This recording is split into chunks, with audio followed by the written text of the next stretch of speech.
What's going on, y'all? Welcome back to another video. My name is Nighthawk, and today we're going to be talking about anime. This is my first anime video on this channel, and I'm going to be showcasing my anime tier list. So the footage you're about to see is from a stream that was about a year ago where I did my first anime tier list. This is when I classify myself as an anime rookie, so I haven't really seen that much anime yet. I'm very new to this.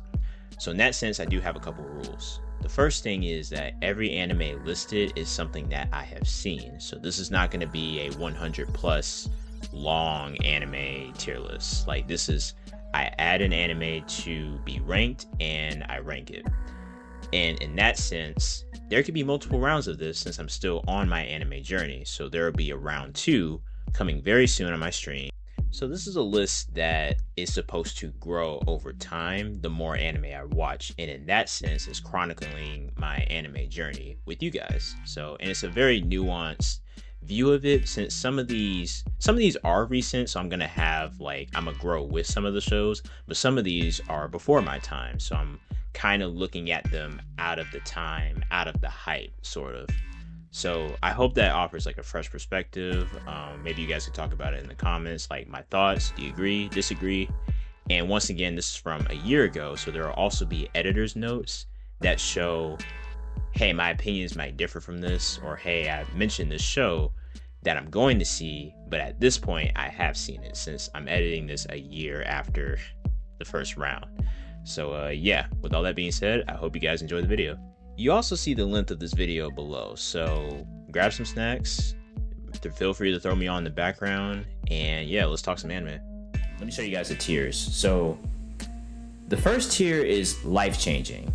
This is kind of the highest quality that these animes can have. It's what it says. It's kind of something that, there's something from this anime that I either personally relate to, or is something that I have taken a life lesson from and like applied it to my daily life. And there's a lot of animes that actually do that. Not all of them is going to go in that tier, of course, reason why we have a tier list.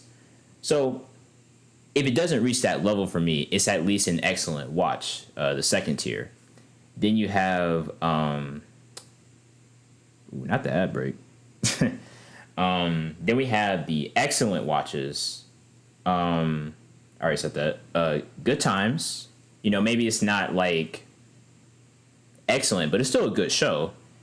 Then you got middle of the road, which is like, it's kind of a run of the mill anime. It's not like it doesn't really push the needle, but it's not bad. Then I thought about, then the last tier, I'm not sure if I wanted to call it divisive or like high highs and low lows. So you know how shows will be like, season 1 started out fine, but then once it got to like season 5, it was like, eh. So, yeah. But anyway, so yeah, let's get started. Dragon Ball Z, come on. Why even pad this out? Wait, first off, let me put that there. It is the first one I watched from beginning to end. All 291 episodes. It was on my phone before I even got into streaming services. I had to I had to watch it on some websites that probably don't even exist anymore. I personally don't do DBZ abridged. I know a lot of people catch up that way, but I just love the source material that much. If you guys don't already know, I guess I'll say the synopsis of these. I don't want to do too big of spoilers, but I'll just highlight some things I like, don't like, whatever. So basically, it's about this guy named Goku. He is always wanting to be the strongest in the world, strongest in the universe, and he always works towards that goal. The first arc, I guess I can start with that. Hey, Emery, appreciate you for the 5 bits. Exactly. Abridged is for the people that already like they already know the series, and you can kind of get all the inside jokes that it makes. But yeah, Goku wants to be the strongest, but people keep threatening his planet, including the Saiyans. It starts off with with Raditz, his brother, coming down, and then 2 more Saiyans come down to mess with Earth, and it's like journey after journey after journey of these big bad villains. So yeah, there you go. But everyone knows Dragon Ball Z. Everything about it is iconic. A lot of people say Goku's a terrible father. That's like his running joke. But to me, he represents pacifism in a way. Like the way he spared Piccolo's life when he could have killed him. He spared Vegeta's life when he could have killed him. He even spared Frieza, which is still a questionable decision, especially when you keep up with Super, and Super is the next one on here. But it really shows that anyone can change. Vegeta has one of the best character arcs in the entire show. It's actually not even competition.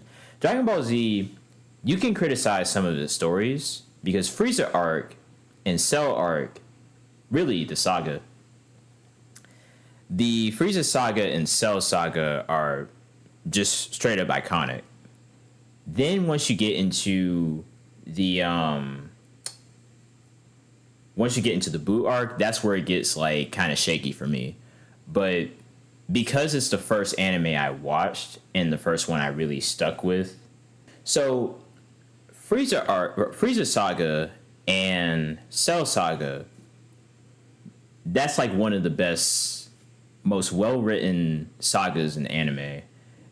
Then you get to the Buu saga, and that's where stuff starts to get like kind of like but it still is very entertaining. It has entertaining parts to it. A lot of the character, I think Gohan is a character that I relate to the most, who is Goku's son, and he's pressured with being strong like his dad, but he also has his mom's mindset of being just a regular human kid going to school and focusing on the studies.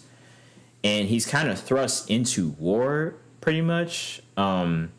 It's basically war and like fights, and you have the character arc, not just with Vegeta. A lot of people already talked about Vegeta, but then there's Piccolo's character arc and how he has a dynamic with Gohan, and that story is amazing. You almost forget that Piccolo started out as a villain in the original Dragon Ball, which is even more crazy. So, yeah, Dragon Ball Z, life-changing.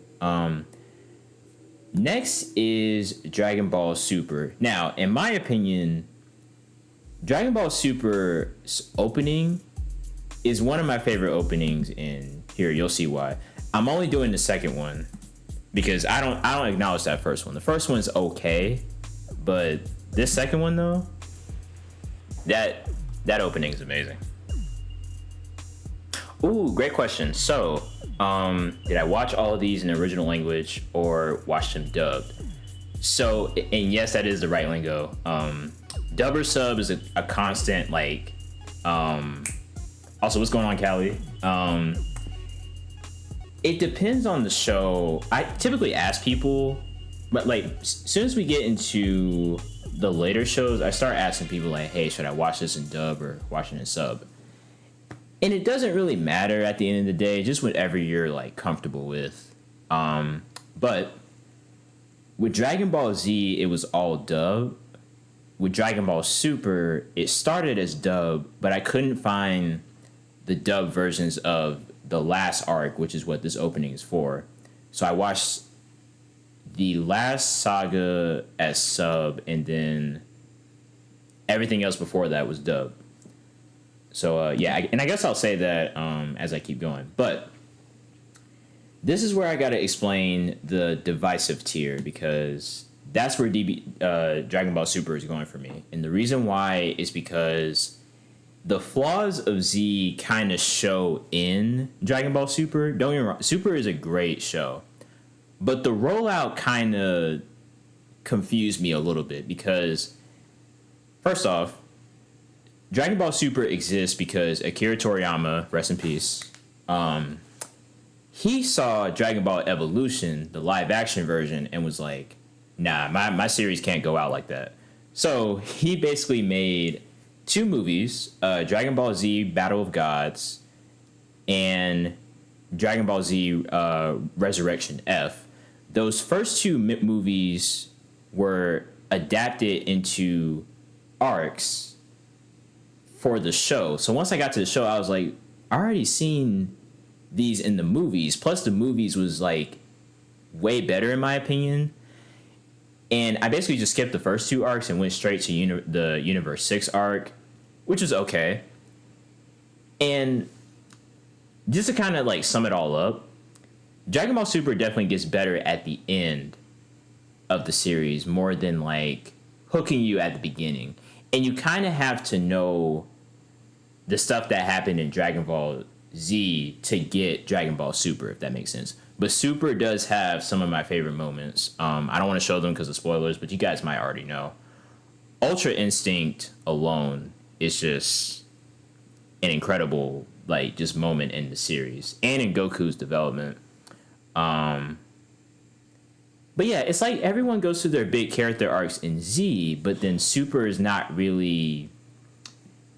It kind of builds off that, but not that much, if that makes sense. So yeah, so Super is going in divisive again. Not divisive doesn't mean bad. It just means there's some lows along with the highs. So yeah. Yeah, you could say like Kaiser said, it didn't really kick off into the tournament. Or in my opinion, the Goku Black arc when Trunks came back, that was those two, the Goku Black arc and the tournament arc, are my favorites. Universe 6 is like okay, and it kind of foreshadows the tournament of power, but you know as well.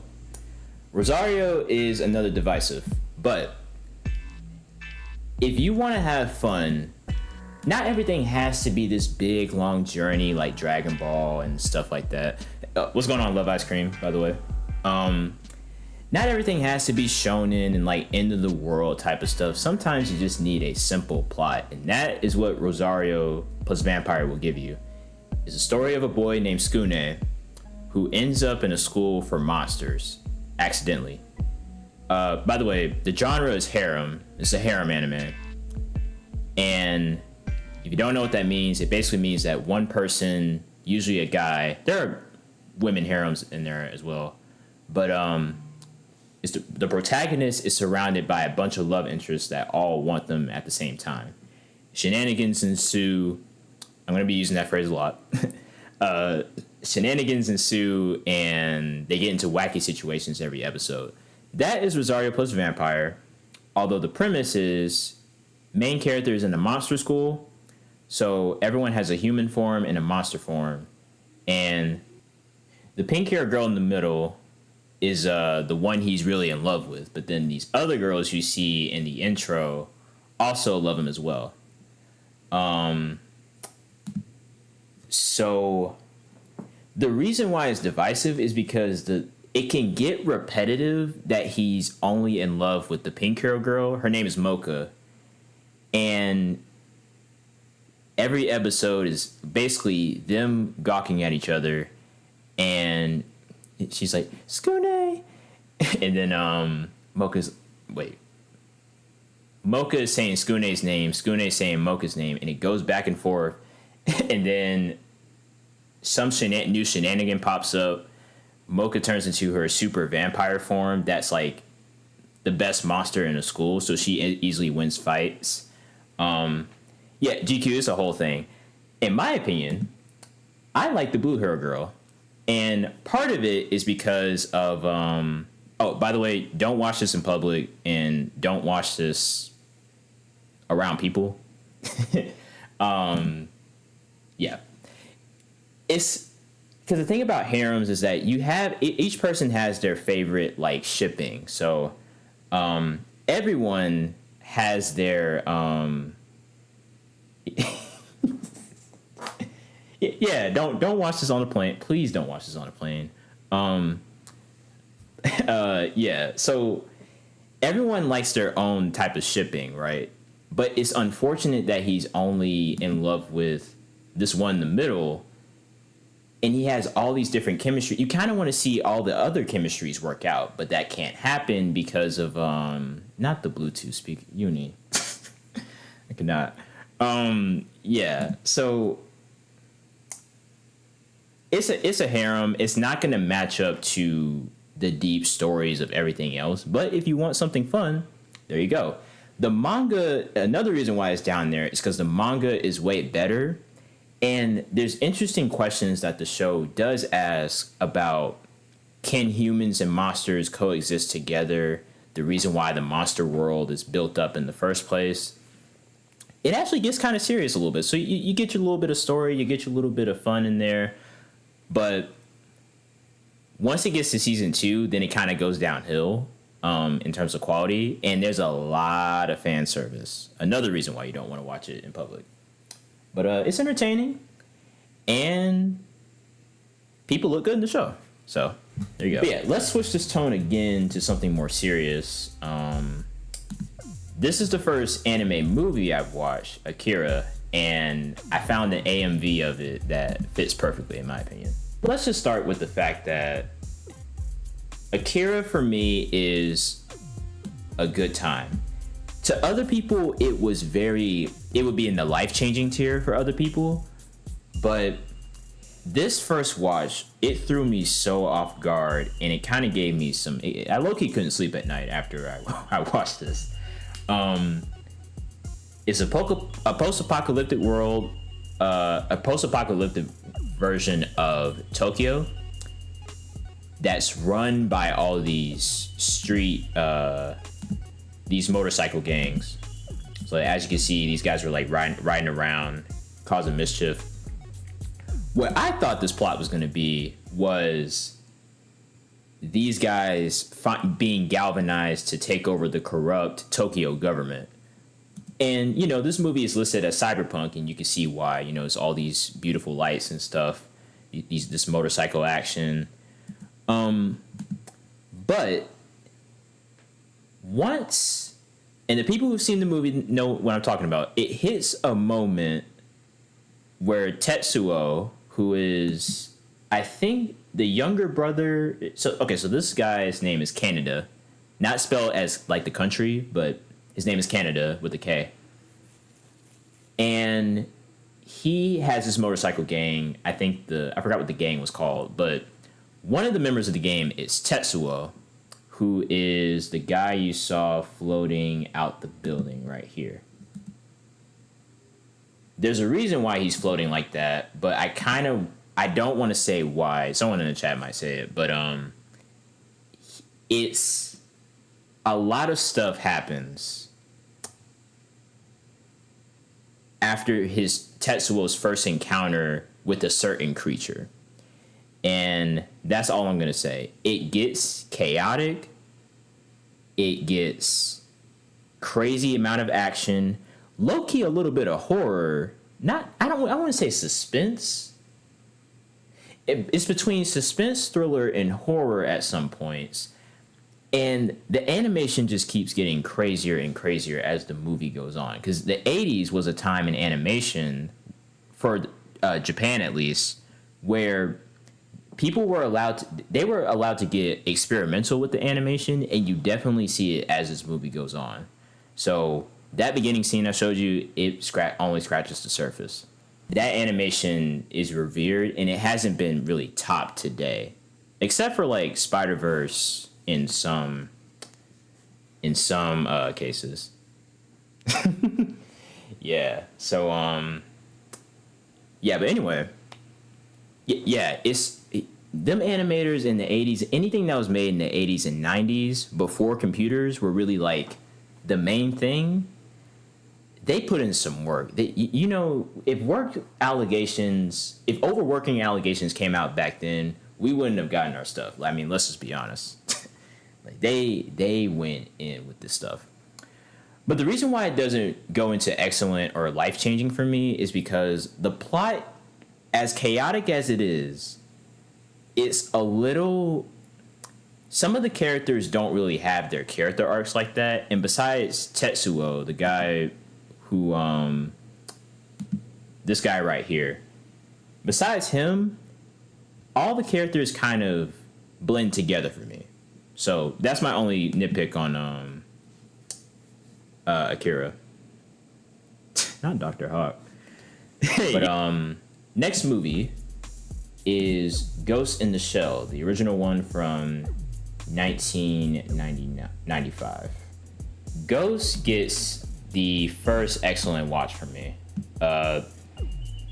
It's more on the sci-fi. I'm a big fan of sci-fi, and it's more on the sci-fi side. And when I heard that The Matrix was heavily influenced by Ghost in the Shell, I immediately saw it.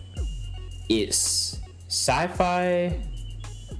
It's mostly a sci-fi movie with a little bit of action and a lot of points where it causes you to think a lot about the human condition and what's real and what's not real between robots, cyborgs, and regular humans. The main character is I think she's a cyborg. And the other thing is, it also messes with gender identity as well, because Motoko, which is her name, Motoko Kusanagi, I'm gonna say she because she's half cyborg, half human. Okay, that's right.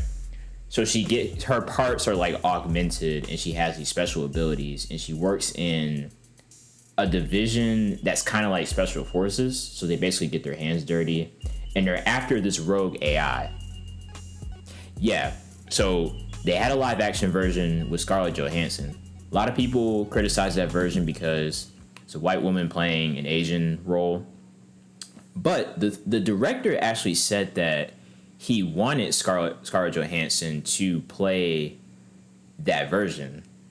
So he was like fine with it. He or she, I forgot who the director is. But the director was fine with it in that case. That does tend to happen a lot where, we all know about the tragedy that was The Last Airbender live action. So yeah, I want to go back to that live action version because I did really love this one. Once you get to the end, the climax of this movie, it has you thinking of so much about like the human condition just in general. That's too much to go into right now, but it sparks up a lot of like those round table discussions, and I love when an anime can really do that. Akira does that a lot as well. As soon as you reach the ending, and like I said with Akira, it's all about Tetsuo. Ghost in the Shell does put a little more action into it, and because The Matrix was influenced by it, and I love The Matrix, it was obvious I was gonna like Ghost in the Shell as well. GQ. It was. That's why I want to give it a chance, because I'm like, this is going to be its own thing.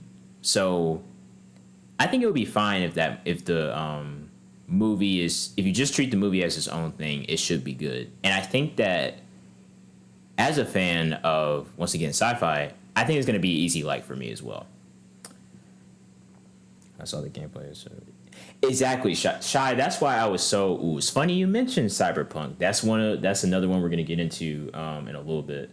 Because Cyberpunk is so, man, you could tell at this time I was very much into sci-fi, and of course that's obvious with this next one as well. Some things should be used as influences over being.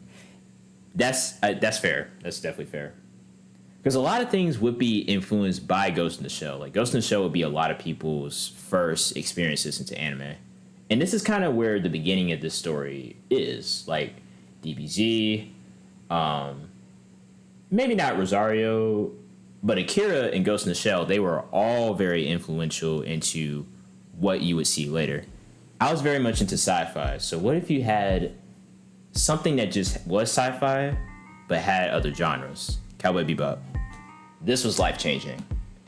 Let's set the scene for why this is life-changing. Dragon Ball Z I watched in 2018. Dragon Ball Super was in 2019. Rosario was kind of like in the high school years. I didn't really watch TV that much, or I did, but by the time I got to high school, YouTube was like the main thing I was watching. So if I were to break down my eras, elementary school was the time of like 2000s Nick, Disney, and Cartoon Network. all the time. I kind of grew up with YouTube as well. So then once you get into middle school and high school, I started watching a lot more YouTube. Once I got older, and I just wasn't really interested in TV shows until Dragon Ball Z came out, and that's where I got really heavily back into TV, and that's what would get me back into anime. Fast forward 4 years after that into 2022, I'm like, okay, let's start back getting into anime again. That's why when I got into Akira, and then to Ghost in the Shell, and then Bebop is where the shows really started coming back for me. And Bebop it not only is at the top of anime, but it's also at the top of TV, period. There is nothing, except for maybe, I think Shy mentioned it. Yeah. Trigun. Yeah, I would say Trigun is the only other time where this type of thing was attempted, but it is a space western backed by jazz music. Like, it's nothing has been seen like Bebop before or since, and it's crazy. And Trigun is also on my list because of that. But let's just look at the main crew real quick. We got Spike. Each of the main crew has their own like characters to look into, and they each have their own journey. Spike has the main plot where he's being hunted down by a syndicate. Faye is first off, let me say the synopsis better. This is a group of bounty hunters that eventually find themselves looking into. Okay, let's rewind again. The story starts with Spike and his mentor, Jet. Is there a video of Jet? Where's Jet at? There he is. You see his silhouette. You got Jet and you got Spike. They're on this ship the ship is called Bebop, right? So you start with that. Eventually, Faye gets into the group. Their dog, Ein, gets into the group. And then you have Ed, this crazy little kid named Ed, who gets into the group as well. Spike is being hunted down by the syndicate. Faye is dealing with all these little memory issues. Her plot line, I don't want to spoil it, but it's so, like, this show gets depressing by the end. And it also makes you think of a lot of things, like loneliness, and the quote of, "You don't know what you got until it's gone." That's what the show is about, like, wholeheartedly. But it's also full of fun little adventures on every little planet and going through space, and it's Western, but it's also kind of jazzy.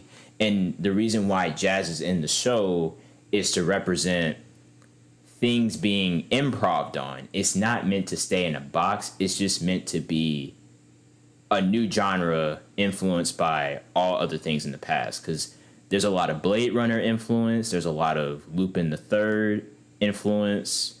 There's Star Wars, obviously. They even reference stuff by name. There's an episode called Bohemian Rhapsody, which, of course, references Queen. Just a lot of great, like...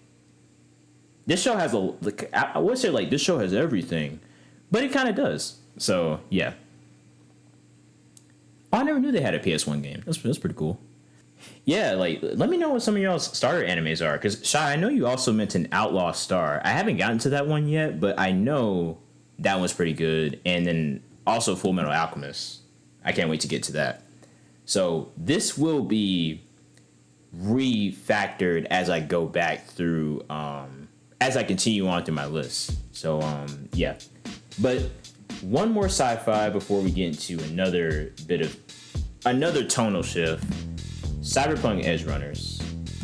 And this is the first anime I watched by Studio Trigger. And their visual style is crazy. And you could, if you know the plot and look at this opening, it kind of tells the whole story. Like, it low-key spoils the entire story, but it's only if you know the plot. This is the single best redeeming part of Cyberpunk 2077, because I love this universe and I love this whole like story of what he goes through. First off, what Dave, the protagonist here, he goes through some rough stuff in this stuff, and the show is also kind of depressing. But there's a lot of great action, great characters that kind of grow on you. You're not sure how to feel about them. It's only about 10 episodes, but be prepared for some. It kind of gets like a lot, like it messes with your feelings a little bit, especially with how, let's just say in a nice way, far gone these characters get. So it's a lot. And to be honest with you, I don't know how I wonder if I was okay in 2022 to go from Akira to Ghost in the Shell to Bebop to Edge Runners. Great stuff. It's just, when you get into talks about this type of stuff, it's like, man, this is depressing. Like when you watch some of these shows. Because once again, anime has that maturity to not hold back with because most of their audience is adults. So yeah, that's why some of these shows are like a lot, but they're still good watches, regardless. So yeah, excellent watches for Cyberpunk Edge Runners. Now, this is where I started to go into Ghibli movies, and I started with My Neighbor Totoro. Another tonal shift. This is Totoro. He's a spirit of the forest that these two girls meet in nature, and they basically do a bunch of go through a bunch of adventures with them. It's a nice, charming movie. Something that if you don't want the post-apocalyptic stuff I just showed you, watch this movie. It's very chill, very laid back, very simple, kind of reminiscent of older, I would say like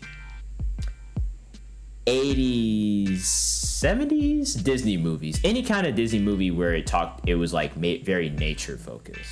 So there's not a lot of action, but if you want something that's like just a good, nice, fun time that's like chill, My Neighbor Totoro is definitely one of those. I do like it more than Akira, so I will say like good times.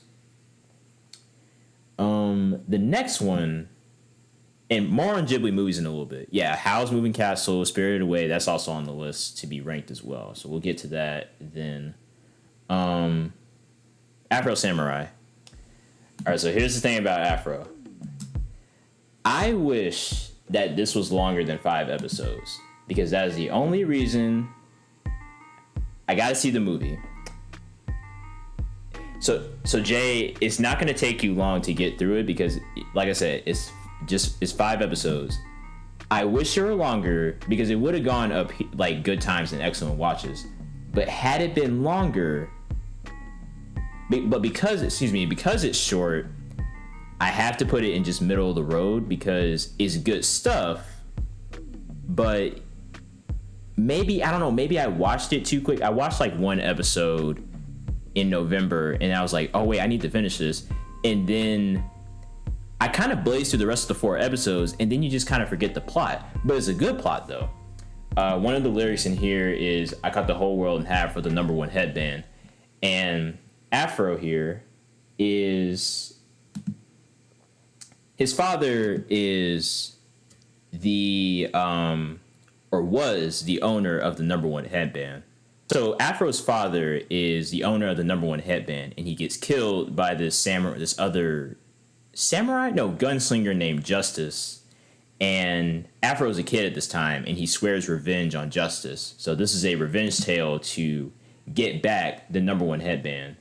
But until then, Afro is kind of the most dangerous samurai on Earth. and he goes through a bunch of stuff. Like I said, only 5 episodes, but it's still a very solid watch. And it started my love of samurais. So you'll see a little bit of that later. So as a quick pit stop to answer Jay's question, Boondocks to me is, I almost wanted to put it on the list, but technically it's anime. It's an anime influenced. It's more anime influenced than an anime, because the big thing about anime is that it's made in Japan by Japanese like artists. This was made by black writers, black directors, producers, whatever. For yeah, it's just all within that. The directors are black, the animators. Now I don't know if the animators were black, but this was made by a black writer and a black animator. So yeah, and a black director, excuse me. Real quick, if I were to say, if Boondocks were to go anywhere, it would be Excellent Watches. It's a celebration. It's not going to go in this tier list because it's technically not anime, but it's very anime influenced, and you can see why it's you can kind of see in the visuals how influenced they were to make the show. So definitely anime influence. Excellent Watch. It's one of my favorite things in black like cinema, in black entertainment. A lot of people talk about 90s black entertainment, but when it comes to 2000s and the stuff that's relevant for today, Boondocks has a lot of that stuff. So the next actual anime on our list is one that low-key, at the peak of his high, right now, My Hero is amazing. My Hero Academia.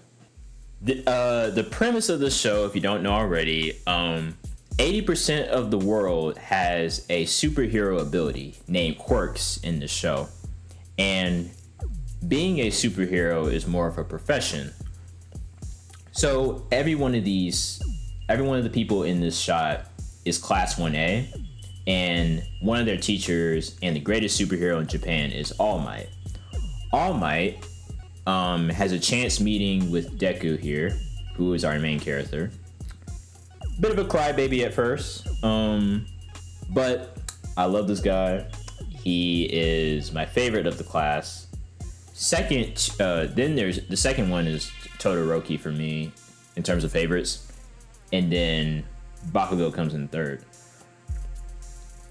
But see, he calms. So the thing about Deku is that he calms down on the tears as the show progresses, and this show is just, at the beginning of 20. First off, that's tier list. This is life changing. So many highs in the show in terms of great animation, in terms of how the superpowers are shown, what superpowers are actually, what the quirks actually are. And it makes a lot of sense because I found out recently that the writer started out doing One Piece fan art. And if anyone knows One Piece, the power system that they have is these devil fruits, which have all these crazy type of abilities. So the creativity within the quirks kind of is similar to how creative the devil fruits can be in One Piece. So that's why when I get to One Piece, I can't wait to see how like Oda does how creative he can be with that power system. So, but then it starts off like this journey of Deku wanting to be the greatest hero and being mentored by All Might. And like GQ said, it gets into some serious stuff past season 4. Well, by the time you get to season 4, it's really like after season 2. What do y'all think that My Hero gets dark? Because like season 5 and then especially season 6, that's when it gets like, oh my god, like, Yeah, I don't like Mineta. Mineta is the purple guy over here. He's kind of a pervert and just like in one of the episodes, the frog, the green person right here is Sue or Suyu Asui. She is grouped up with Sue, Deku, and Mineta are like doing something together, and Sue is very sassy, and I love it. And she's like, Mineta, you sure the hero profession is cut out for you? Or you sure you're cut out for the hero profession? And I'm just like, I was thinking the exact same thing. I'm like, man, you can't be a hero and be shying away from everything and that much worried about the situation. But anyway, it's neither here nor there. He does get a little more tolerable as the show goes on. I will say that. But early on, I was not a fan of Mineta. But anyway, 20 characters is a lot to manage within a show, and they managed to have a lot of these. Everyone's going for the same goal. They want to be the number one hero, basically in All Might's position in the future. So Deku's very influenced by All Might, but then some people have their other reasons of wanting to be number one, like Bakugo just wanting to be the best and most gifted. Ida is this guy right here with the glasses. He is from a family line, and he wants to honor the Ingenium name. His hero name is Ingenium, and his older brother. He's influenced by his older brother as well. Todoroki has a very twisted backstory that I can't reveal on stream because I feel like that's in the spoiler territory. But he wants to be the number one hero, but mostly because his dad wants him to surpass All Might. And then it just goes on and on and on, like more complex stories within this class. There's a lot of great pro heroes that you see, or a lot of great adult heroes that you see within the whatchamacallit, just within the society. A lot of interesting ways they use their superpowers. Oh yes, Eraserhead. He's the actual homeroom teacher right over here, kind of hiding in the corner. But he is such a dope mentor. But the thing I like about these shows, when you see how far these people come in their journey to be heroes and questioning what it means to be a hero, it's really rewarding when you watch it. And I think the thing I like about it, I think the easy way to get in, the reason why it's easy to get into My Hero is because a lot of shonen animes are like one big journey, and it doesn't feel like the characters have downtime. With this show, it's set in a school setting, so you kind of see the relationships of all these characters build. And with 20 characters, they managed to group interesting people together, so you kind of see how they interact on a day-to-day basis, as well as on the battlefield as well. And it's in a modern-day city, so it's a little more updated to a more realistic time. So there's a lot I can say about My Hero, but this next one is a anime movie. It's called Your Name. So this is more of a recent one in 2016, and the animation in here is amazing. Yeah, y'all see for yourself. Basically, this is a romantic comedy, sort of a rom-com. There's this boy and this girl. The boy is from like a city area, and then the girl is from more of a rural country type of area. They are put in the position where they are constantly body swapping, and through that they start to gain a relationship between one another. So the male is switched. It would be like one day he's himself, and then the other day he would be in the woman's position, and then vice versa. The woman would be in the man's position, but then she'll go back to normal. So over the course of the movie, you'll see how they navigate that little phenomenon and navigate their own relationship in general. Now, I'm not a big fan of like romantic stuff. However, this movie it pulls a twist, and you'll have to see it to know what I mean, but it pulls a certain twist in the movie that makes sense out of the whole plot. I almost just set the twist in trying to describe the movie, but it really is pretty good. And the animation, this was released in 2016, so it's more of a recent anime movie. And anime movies today, they have an amazing budget. So it almost seems like the budget is unlimited. But yeah, Your Name is a great movie. A little more on the romantic side, but yeah, it's pretty good. So next we get back into samurais. Fun fact, this influenced part of the Boondocks' first opening. This is from the same director, same maker of Cowboy Bebop, Samurai Champloo. That whole soundtrack, I went through, when the soundtrack came out on Spotify, on streaming services, I went through all of them albums. And I have so much of their music within my playlist now. It's really dope. First off, the music of this alone is life-changing. Second, music really did elevate this for me. Similar to how Cowboy Bebop is like cowboys and jazz, Samurai Champloo is like samurais mixed with hip-hop. And it is a perfect, like, marriage of those two things in terms of music, in terms of this journey of the woman here, her name is Fu, searching for the samurai who smells the sunflowers. And she brings together these two different samurais, Jin and Mugen. And I love that shot right there, them with the sun behind them. But they have two very distinct styles. Mugen is a sort of like a Dante from Devil May Cry. I think it's like a Devil May Cry attitude. But he's like a loose cannon. Gets into a lot of situations. Kind of a hothead a little bit. Then you have Jin, who's more calm and collected and more reserved with his feelings. And they each have their own backstories, including why is Fu searching for the sunflower who smells the samurai who smells the sunflowers. So yeah, life-changing, great story. Similar to Bebop, it has these self-contained episodes, but they kind of all relate to one another. And it has a lot of great like action scenes as well. And I cannot stress enough, the music of this is also amazing. Damn, I should have included first scenes in here so I can show you. I love the first episode.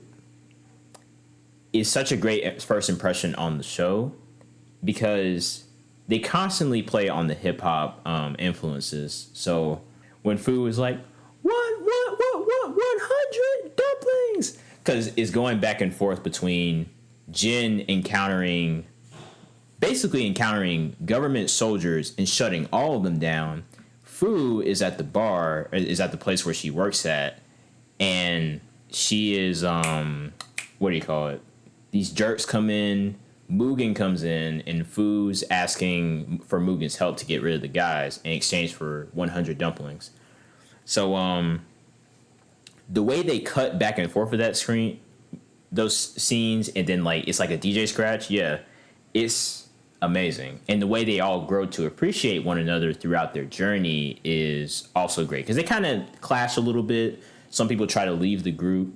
Similar to Bebop. Bebop, they always try to leave each other in one way or another. So yeah, I watched the Samurai Champloo in the summer, and we're now in 2023, by the way. And I started to pick up Ghibli movies again since I had the time, and Kiki's Delivery Service is the next one. This one I consider to be a step up from Totoro because there's a lot more going on in general. All right, so Kiki, who is a witch who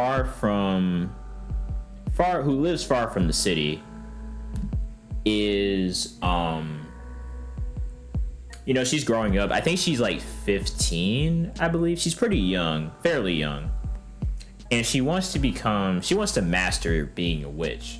So what witches do in this world at least, when they grow up or when they mature, they start living in this big city and start to try to make it on their own, just as a sign of their maturity.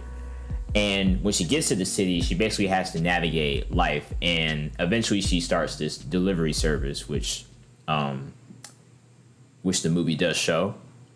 There's a couple of videos that analyze her experiences through this delivery service, and that's how her actions, her experiences through this delivery service can kind of be parallel with what content creators might go to. And I'm going to leave that as a hint to what she may experience, what the trials she may experience in this movie. So, like I said, Step Up from Totoro.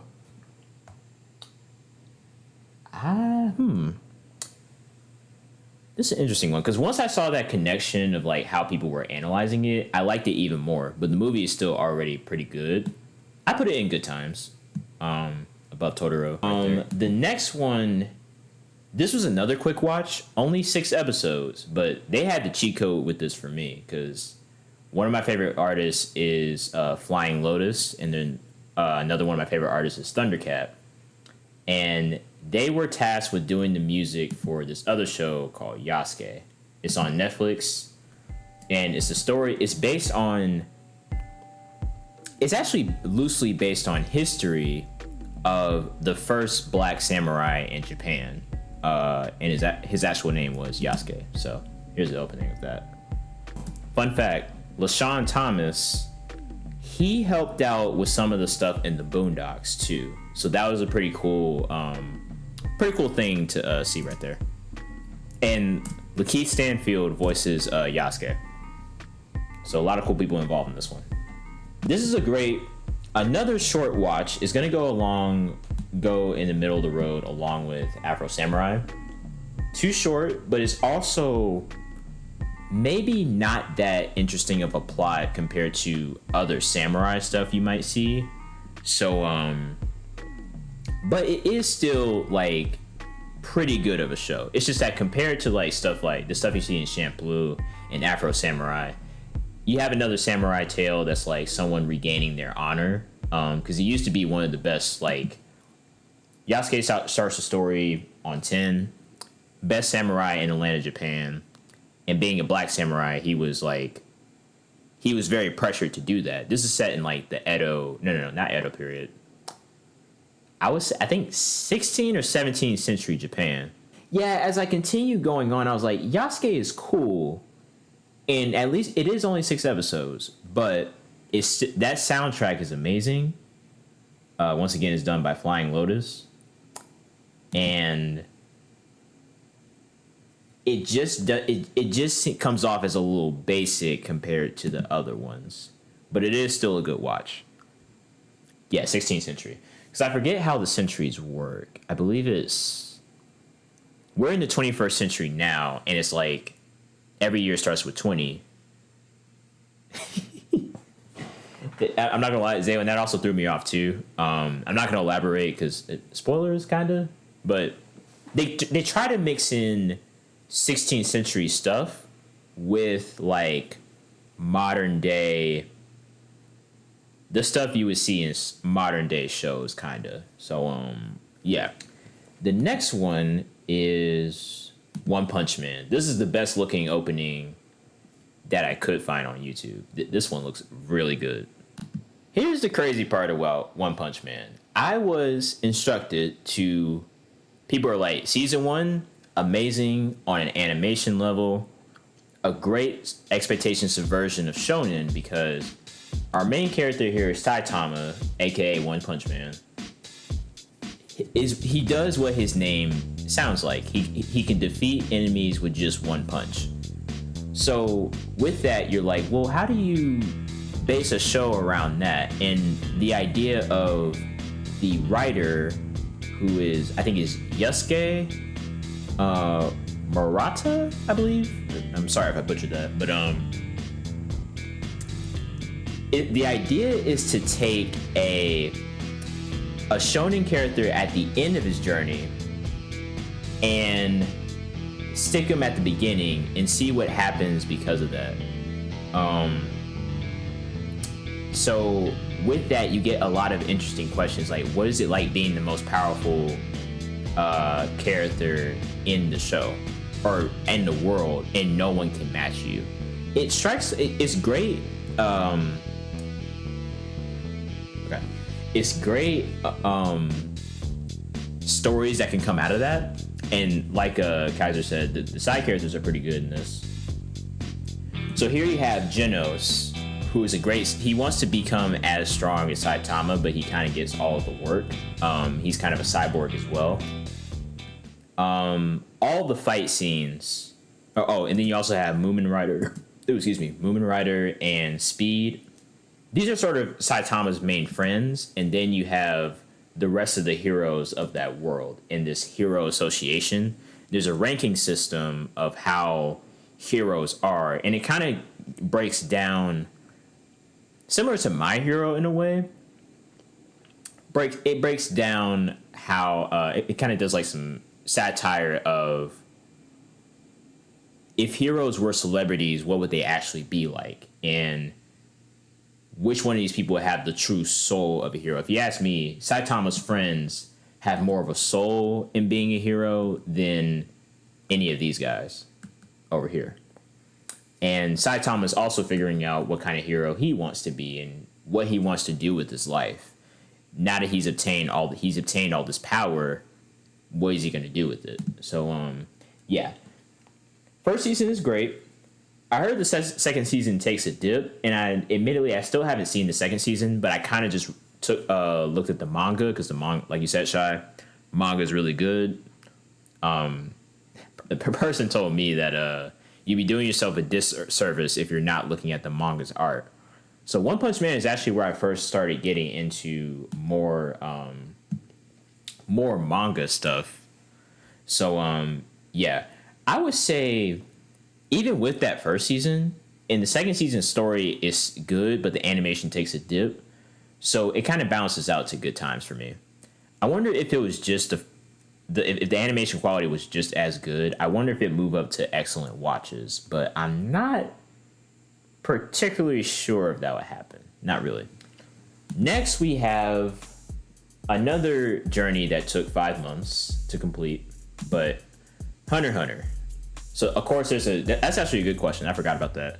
So, there's a version that came out in 1999, a little darker, a little closer to what the original manga was like, right? But then they re-released it in 2011, and this is the more popular version of it. I think I might want to circle back to that 99 version when I get the chance. But Hunter, in terms of all this stuff here, first off, this is another life-changing one. No one is seeing Hunter on a story level. If you just look at all these things right here, and if you just bring in the story part of it,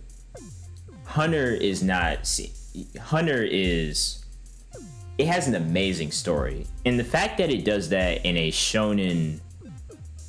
shonen genre is equally as impressive, because the thing about shonen anime is that the longer they get, the more they can drag within story, the more they can have more lows.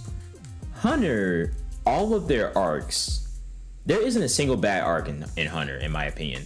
It does take a little bit to do some table setting for the story, but once it gets going, and to me, even with the table setting that goes on, even with the world building, I guess you would say, it is still very interesting. And it kind of reminds me of Squid Game. Like the first arc is the Hunter exam, in which the main plot is that Gon, let's go back. Gon here, his father is a legendary hunter named Jing. But Jing left the family to do hunter stuff, so Gon wants to become a hunter as well to see why it's important, to figure out why it's so important to his father. And other characters accompany him. You have Karapika, who is a part of the Kurta clan and wants to use. Well, actually, hold on, I can't say that. But yeah, Jing is a terrible father. Terrible. Yeah, Jing is a way worse father than Goku. He is. But anyway. Yeah, I love Hunter's tournament arc. Tournament arc is actually right after the Hunter exam. Or, it depends on interpretation. But basically all the main characters here, I already mentioned Gon. But then you have Kurapika, Leorio, and also fan favorite Killua. Killua is my favorite character of the whole thing, but it was really hard to choose between him and Gon because they each have their own character arcs going on. They each get a moment to shine in the as the character arcs keep building, but once you get into, I would say after that tournament arc, the story gets so complex. A lot of shonen traits are subverted. A lot of expectation subversions within. Saying the names of these arcs won't really spoil it, but the York New City arc, the Greed Island arc, and then the fan favorite Chimera Ant arc, which is. Oh my god. I had to take a break off of shows for a minute after I witnessed that arc because it brings you so much to think about, and it's just great on a general story level. It is great, but it puts you through a lot. Shout outs to Togashi, and Yu Yu Hakusho is another anime is going to be on my list. It's going to be on this list eventually. I haven't watched it yet, but I heard that Dark Tournament arc is crazy. So I can't wait to get into that and dissect that show. I will also say that My Hero and Hunter is where I started really getting good at my reviews and breaking down the story and stuff. The biggest thing I learned about Hunter is determination. And I think determination is one of the best themes in Hunter. It's a theme that you see in a lot of shonen, but Gon is the embodiment of determination in both good ways and bad ways. But I'll let you watch the show to see that. The next one is Princess Mononoke. This is another this is when I finished up more of my Studio Ghibli movies. It's going to be back to back for these ones. And this is my favorite one so far, my favorite Studio Ghibli movie. Princess Mononoke is a very excellent watch. I would put it above Cyberpunk in the excellent watches. Take everything I said about Totoro and Kiki's with some of Ghibli's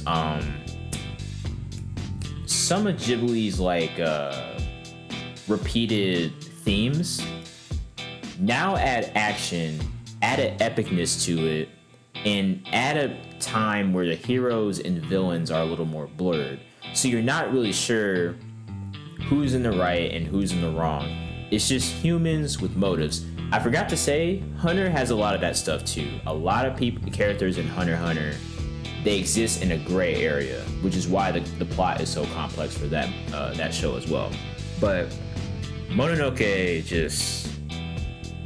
The level of animation was heightened at the time because it was now we're getting to Ghibli movies in the 90s, so they started to get more advanced with what they could do. And there's a lot of environmentalist themes, so you get a lot of beautiful shots of the forest and these little spirit creatures, and you get all these great areas of the main character Ashitaka, I think his name is. He's a prince who is trying to put an end to this curse, and he's trying to find out where this curse is. And a person that can rid him of this curse is Princess Mononoke right here, the girl in the white fur.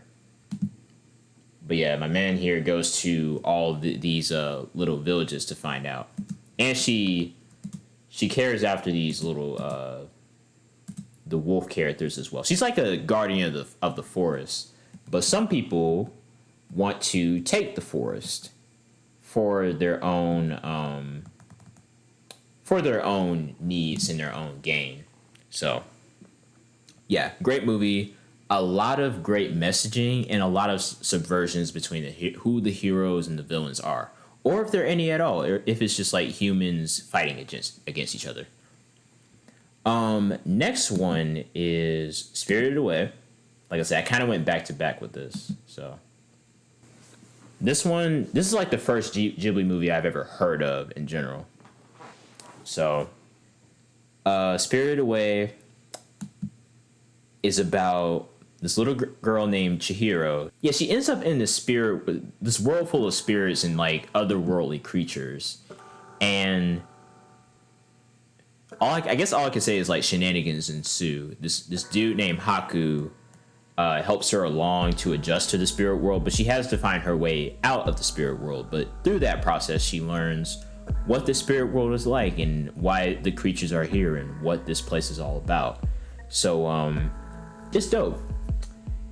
It is, this is where I can start going back. You can really go back and forth on like what Ghibli movie you prefer. It really is your preference on, what do you like out of your Ghibli movies? I would say this is above Kiki in the good times, but it can easily be excellent watches, even life-changing if this was one of your first ones. But for me, it's in the good times. A lot of great animation. The train scene. Let me see if I can. That train scene alone, I had to download the music of that. It's called Sixth Station. They're just sitting in the train. I can't say what happens in the plot, but like, I think everyone's seen like what the train scene actually looks like. But she's sitting with this no-face spirit that takes a liking to her, and they're just sitting there quietly while the train is happening, and it's just this piano in the background. That was just such an amazing scene, and it says a lot without saying anything, so it's perfect. If I ever get to Death Note, we'll see where it ends up. And what I want to do in future iterations of this list is add more anime onto it, so that way I can rank everything that I've seen, and I can be experienced in, because too many times I see anime tier lists where it's like they have I didn't see this tier, and personally I don't like it, because I'm like, I think if you do a tier list, you need to see everything. You need to have a solid opinion over all the anime stuff.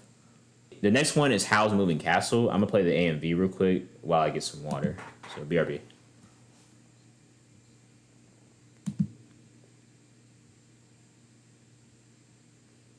The song here is perfect for it too. Yeah, so Howl is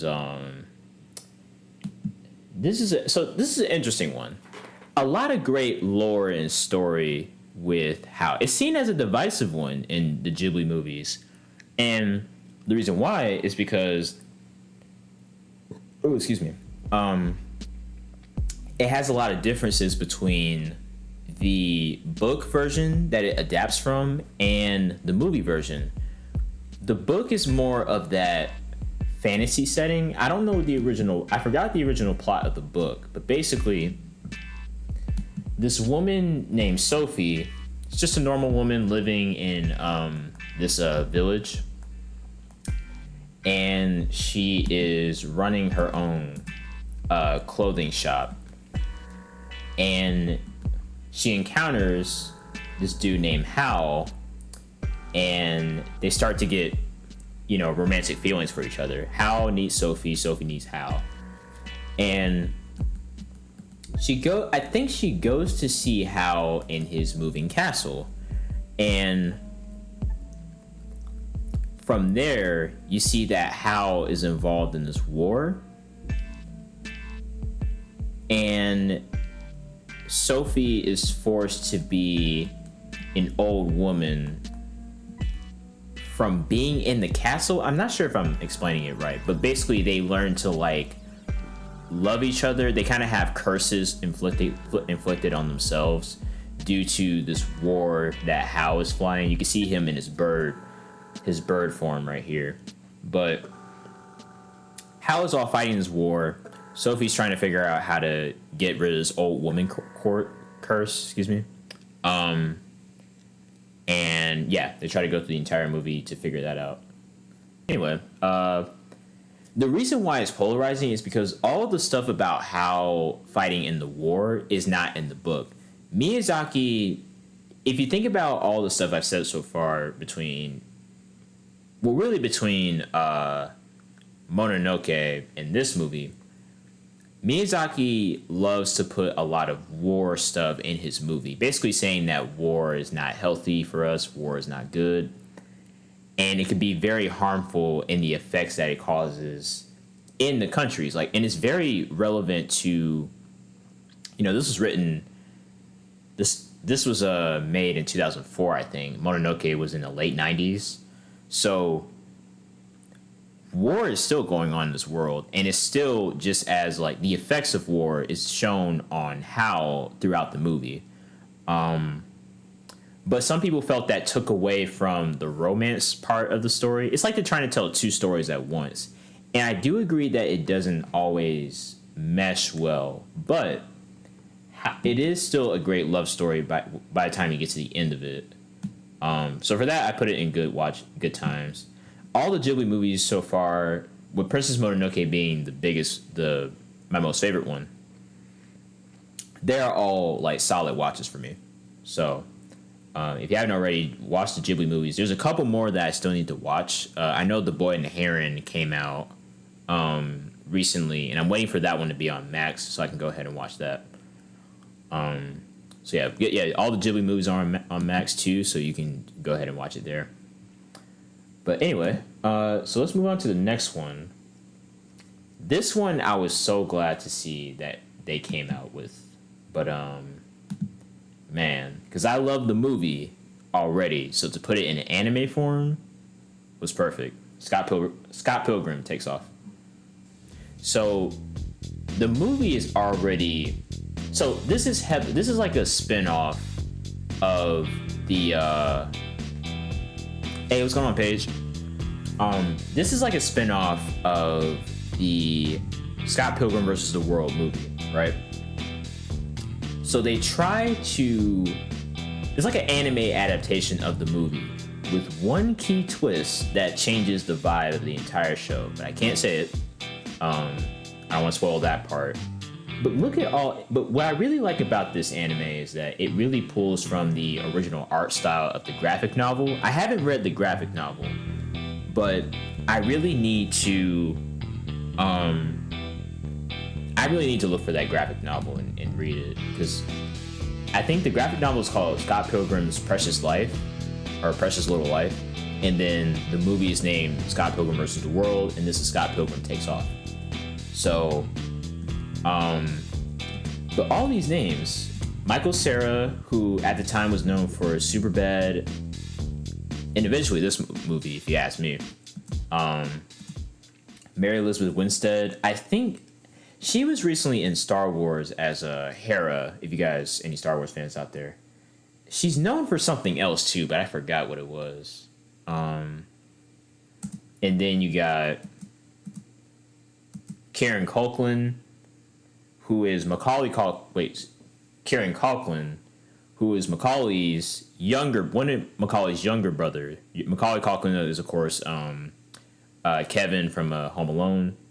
Kieran got his start in this movie. But yeah, it's a very star-studded cast, and it's very cool that not only were they a part of the original Scott Pilgrim before all of their careers like blew up, but it's also really cool that they came back just for this project. So that's like the dopest part of the show. But yeah, Kieran Culkin, he would be known for Succession. Chris Evans, of course, is known as Captain America now. Anna Kendrick, who was on Pitch Perfect. Brie Larson is Captain Marvel. I've heard of Aubrey Plaza. I forgot what her big role was, but a lot of these people's careers would take off right after Scott Pilgrim, and it's pretty cool to see all of them in this property. But it's very funny, very great romantic, kind of like a mix between like an action show and a kind of another romantic comedy. I will say it's a little better if you know what the Scott Pilgrim world is all about first. I'm not sure if it's good for people who just want to jump in. I'll say this is right here. It's in the good times. Great animation, great story, and yeah, I'm just not sure if like newcomers of Scott Pilgrim in general can jump in and really understand this, because it references the movie and it references the original graphic novel. But if you've seen the movie, you'll be good to go. If you haven't seen the movie or understand the graphic novel, you might not get it in some places, but it's still an enjoyable watch, I'll say. Next show is Mob Psycho 100. First off, before we even do this one, at this point, I'm thinking that this top 5 of life-changing shows is pretty unbreakable, right? I'm like, nothing's going to be able to break this top 5 because they got to go through Hunter to get in this top 5. Unfortunately, Mob came in and was like, nah, I'm breaking your top 5. With this opening alone, this show was something else. Mob Psycho broke my top 5 into the top 3. It's very life-changing. Premise of the show: this boy, his name is Shigeo Kageyama, but his nickname is Mob. He is born with these psychic powers. He's one of the most powerful psychics in the world. He was just born like that. But he has a strong rule not to use his powers all the time, and he just wants to be a normal middle school kid. So the plot of the show is basically that he's navigating through middle school life while keeping these powers under control.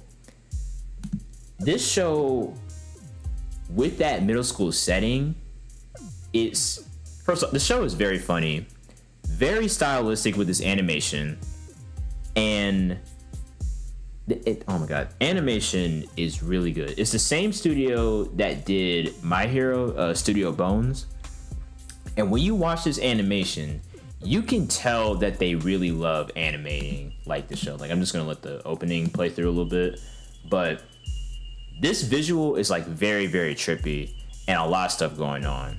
And it has so much personality. I would play the other openings to show how good they are, but I don't want to. You're not going to understand the plot from the openings, but I also don't want to show them just to make it a surprise if you guys choose to watch this. But it's a top 3 anime for me. A lot of great battles, a lot of great scenes with the espers with their psychic powers, and a lot of great like character development as Mob. He's a shy kid as well, so he doesn't know how to fully express himself, but he also doesn't want to show his psychic powers like that, or else he turns into this a terror. This is what happens right here when he uses his psychic powers fully. Yeah.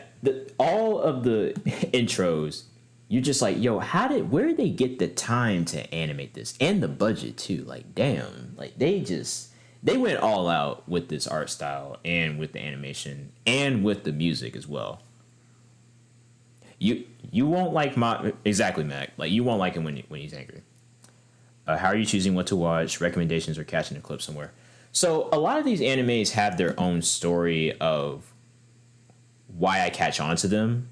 Like, for Mob, it was the fact that I'll use Mob as an example. So the original writer is the same writer as One Punch Man, right? And actually, Mac said that, hey, since you like One Punch Man, you would like Mob Psycho. And I heard about Mob Psycho through it was another anime tier list I watched from Jazzy Guns, and she's kind of one of the influences of why I wanted to do my own, but just focus into what I've watched so far.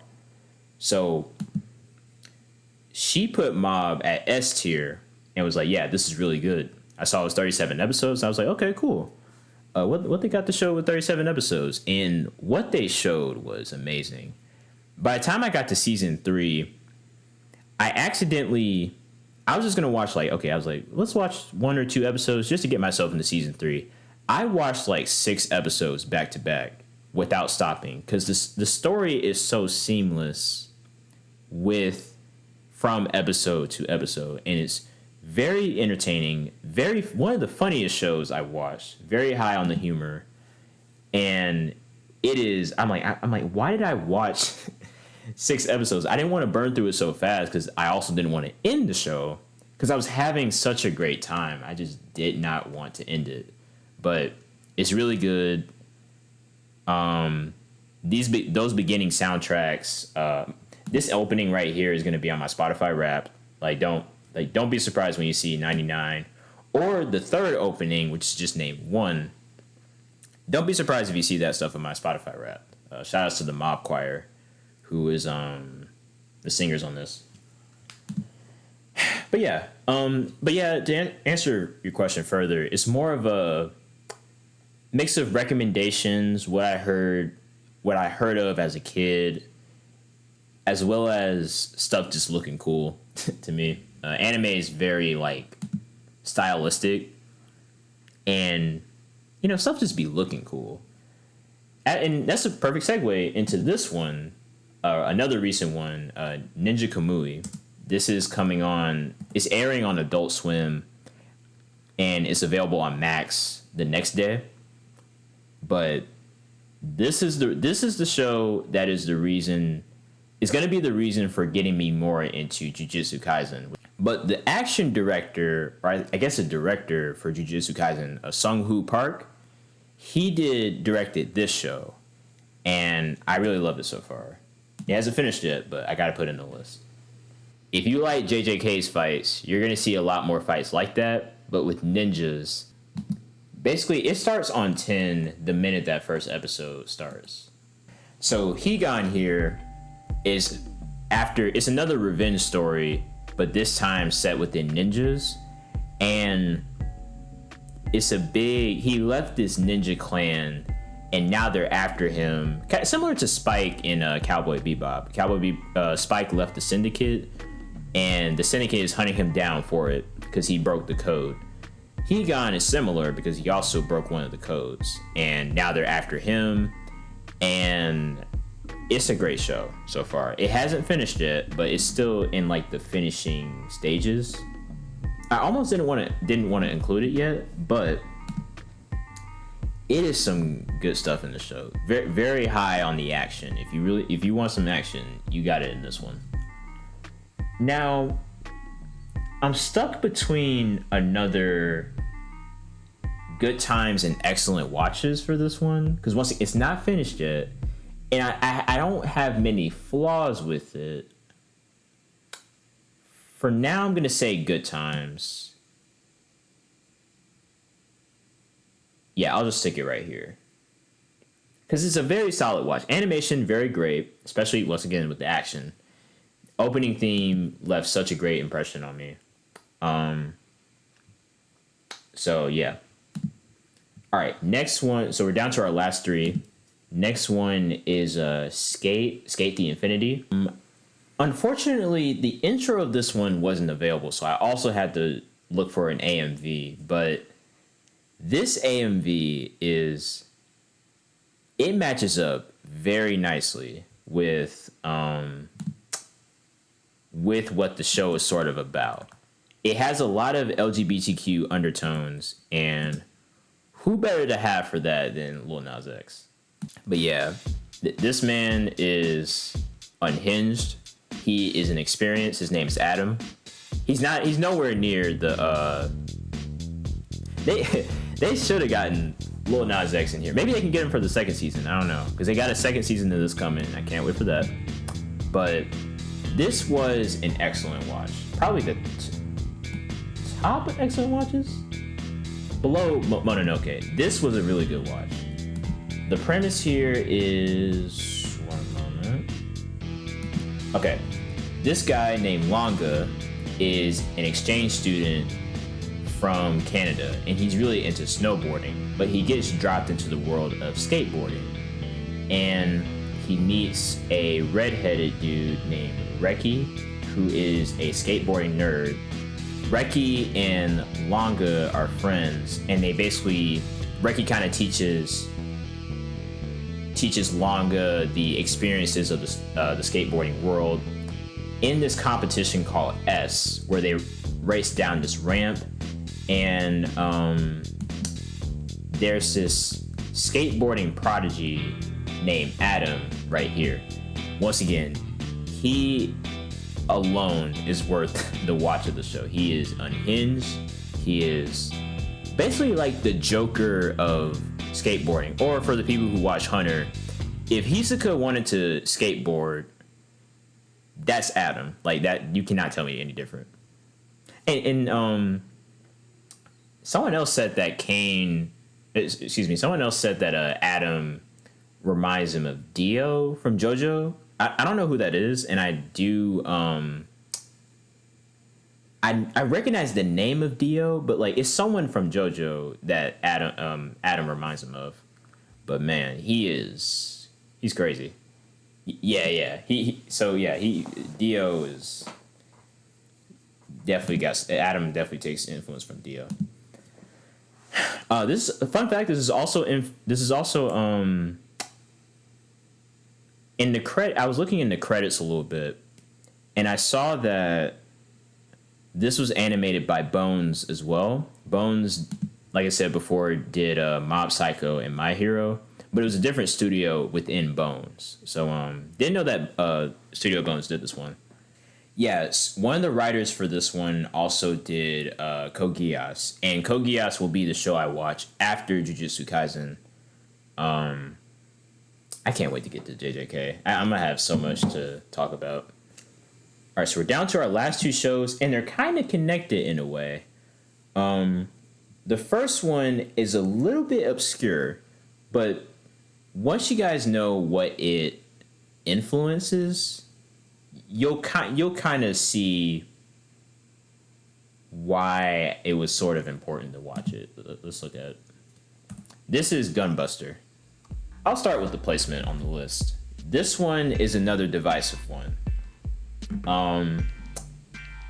Right around here. So it's 6 episodes. It's on Crunchyroll. It's another mature anime. Because there's some fan service in here, and it's not directly like Rosario plus Vampire, where it's like that one's a straight up harem. So like we discussed earlier, do not watch this in public or on the plane. Only certain scenes in Gunbuster, don't watch that in public at all. Like there's I can't describe what the scene is, but just don't watch it in public. But basically, this redheaded girl, kind of burgundy in comparison to the other girls, but this one right here, her name is Noriko. She is the daughter of a famous space pilot, and they pilot this mech and save the universe from these alien monsters. She wants to live up to her dad and also be a space pilot. And she idols this person, Kasumi, the blue-haired girl. So has a lot of self-doubt, goes through a lot of stuff in this. This is another one where it starts out happy. Don't let this theme song fool you. This one gets depressing. It's very shit happens. That's all I can say. She's training to be a robot pilot, but the stuff that comes with that, along with being a protege to this woman, her name is Kasumi, like I said. They go through space adventures together. And a lot of stuff happens where by the end of the show, it just starts to get like just depressing. Once again, depressing. And this is made by Gainax, and this is made by Hideki Anno. I hope I'm pronouncing his name right. Hideki Anno is the creator of Neon Genesis Evangelion, and this is the show that was sort of the prototype for Neon Genesis. So when I get to Evangelion, this is like a great preview for what I'm about to get into with Evangelion. Y'all say, for people who have watched Evangelion and JJK season 2, I wonder which one is like more depressing and rips your heart out more. Because I'm just like, I've seen a little bit of undertones of that within this show. And Evangelion is 26 episodes. This is only 6. It is a lot. It's a lot.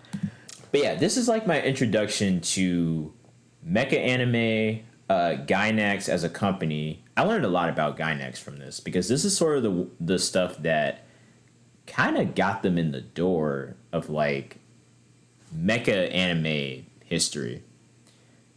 Because earlier I mentioned Cyberpunk Edge Runners and how that was made by Studio Trigger. Studio Trigger is seen as a successor to Gainax, which makes a lot of sense. And Gainax also helped with another show called Fooly Cooly, which is the last show on our list, but I'll get to that in a second. The reason why Gunbuster is divisive for me is because it is a victim of 80s anime tropes. So like their mentor coach right here, he's literally just named Coach. He's in the back. And there's not a lot of fleshed out plot points. Some characters get like plot developments that just feel out of nowhere. They look cool.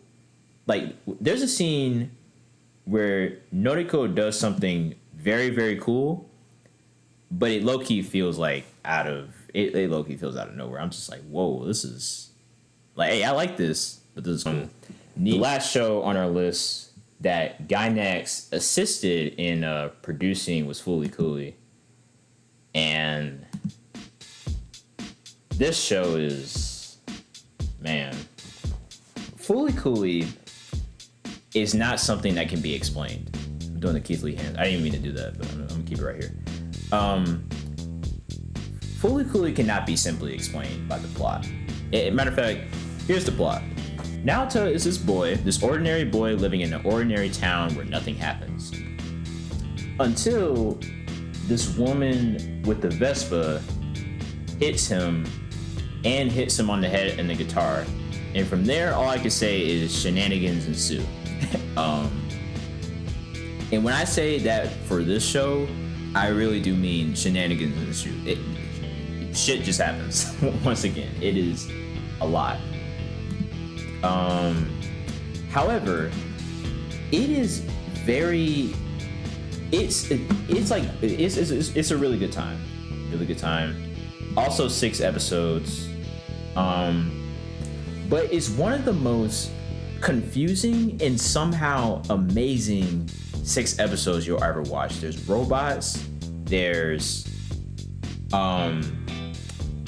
people hitting each other with guitars. A lot of relationship stuff. Man, when I looked at some plot summaries and some analysis later on, the relationship stuff is like, I didn't even know all this happened. I was just like, kind of just immersed a little bit into the visuals of it. But they were going through some messy stuff in here. I don't want to reveal it. But I just didn't catch all of that on the first watch at all. So, yeah, Fooly Cooly is a crazy show, but it's also just really good. So yeah, so that's the thing. It has, so I know, what is it? Progressive, shoegaze, grunge. Someone said grunge is terrible, but I don't know about that. Alternative, that's the other one. Yeah, it's like 5 seasons. That's like 5 seasons in total. I knew I wanted to watch the original one, but I wasn't sure how the other ones were. But I might circle back to them. I know one of them is on Crunchyroll and another one is on Max. So yeah.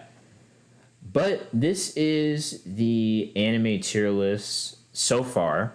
Yeah, there's a lot of my anime started coming from who actually, if you want to get into anime just in general, a lot of it can come from Hulu. Like I watched honestly, like My Hero, Samurai, Hunter, all 3 of these were on Hulu, or are on Hulu currently. Mob was on Hulu too, but it was the first thing I watched on Crunchyroll. Cowboy Bebop, I watched that on Netflix, but when I do my rewatch, it'll be on Hulu. I don't know if the original DBZ is on Hulu, but I think Super is, and I need to rewatch Super at some point. One Punch Man is on Hulu. Akira is on Hulu. The complete series of I think all 5 of these are on Hulu. Like so Cowboy Bebop, Mob Psycho, My Hero, Samurai Champloo, and Hunter x Hunter.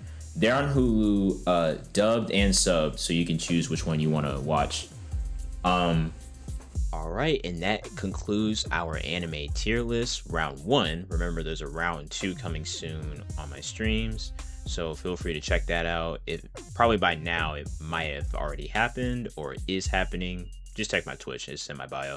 But appreciate you guys for watching, and I'll see you on the next video. Later, y'all.